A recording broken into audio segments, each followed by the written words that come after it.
betas now. It's a slightly larger update, 78 megabytes, and let's go ahead and dive right in, see what's new. And I wanted to mention the release dates and some new features that have been found. So I have been running the developer beta 10 since Thursday. It is so dang silky smooth. I love it.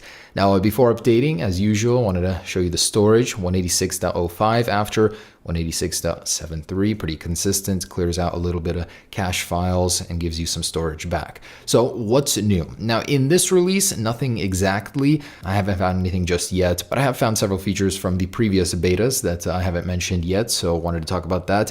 If you have multiple HomePods set up in your house and you actually connect to one, it now has a new default volume position, which is about 60% of the way there, 65%. It sits just like that every single time.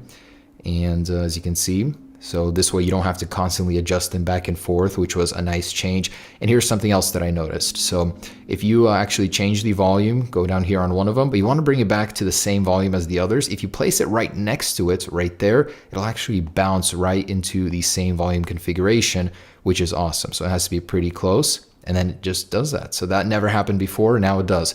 I also noticed that connecting multiple HomePods is much faster now. So if you have several and you wanted to tick all of them, it'd be nice to have a click all button, but it's so much faster to go ahead and click them and connect them all. And on older devices without 3D Touch, it was just discovered that Apple added yet another 3D Touch feature to non-3D Touch devices. And if you hold the little X, you get the same pop-up just like that to clear all notifications.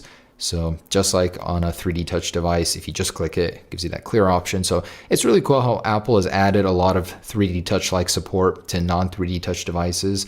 Holding on these toggles will open them and whatnot. So I really do like that about iOS 12. And it was just discovered that NFC in some capability does work now on iOS 12. So a user on iOS beta actually discovered that it will automatically connect to Bluetooth through a speaker that's NFC enabled. So that's a really cool change, and maybe more support will be added for more speakers in the future. And actually searching for a company in the App Store, it seems like this feature has been re-added, the ability to see all of their apps and games produced by that company.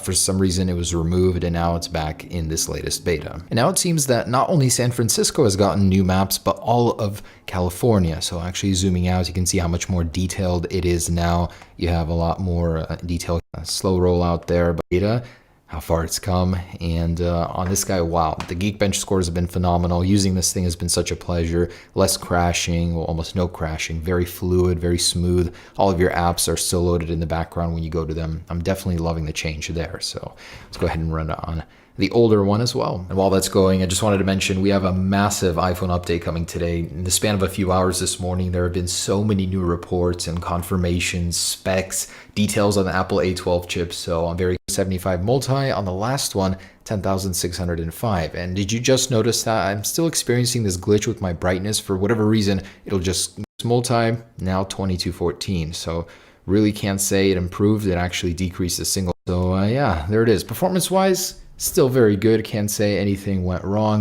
This really will be the most polished iOS update ever, and I think you guys will absolutely love it. Now, as for what's up, guys?